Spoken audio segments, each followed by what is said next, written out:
Hey guys, it is project time. I have the tools out, which is not a good sign. Here's what's going on. Our seat, these have a mechanism that keeps them so you can, how far they lean forward, back and forward. And ours is doing this, which does not allow it to set, which is not a good thing. For me, it's okay. I can push it all the way back. So we have to brace it from behind. So what you try to do is normally we'll take the passenger seat and swap them, and they'll do it from the bolts down here. The problem is with the tubing that they put in, you would do it down here at the base with the tubing that they put in. Oh, there's my iPad pencil.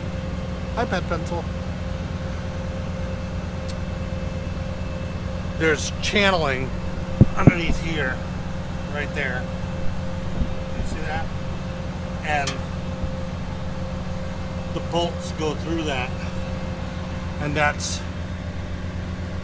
where the nuts are, and the nuts fall into that channeling. So I started looking around, and if I take this and push it all the way back, there's little L brackets right here with 4 nuts. So I got my 1/2 inch, and I'm gonna try on the passenger seat first and see if I can get it to come off. And then if it works on the passenger seat, then I'll tackle the driver's seat, because I don't want to get stuck without a driver's seat. So let's see what happens.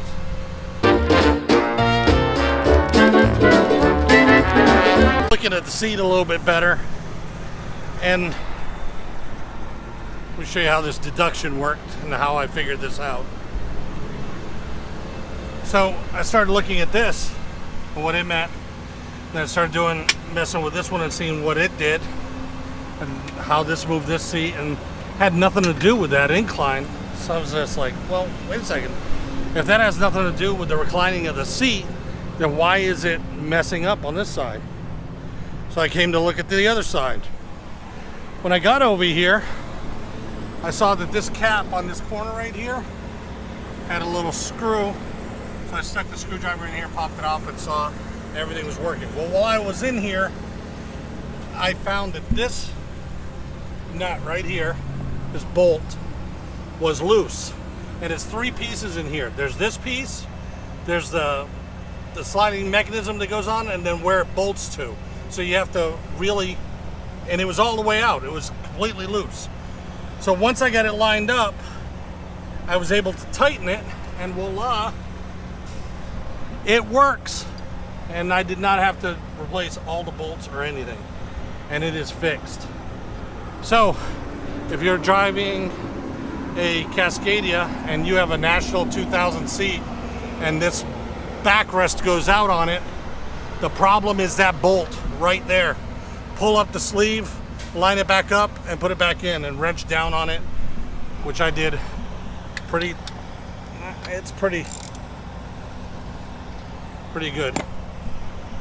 And I have this seat back, this seat cover and organizer. I got this one from Duluth Trading Company. I really like it. That is not an endorsement for Duluth. I've only been there once, but this is really durable. Take it off, wash it, and then it's got an organizer that goes on the back with magnetic flaps and stuff. So I'm gonna put this back on, and then I'm done. Well, I'm gonna put the other seat halfway back on because I halfway took it off. So here we go.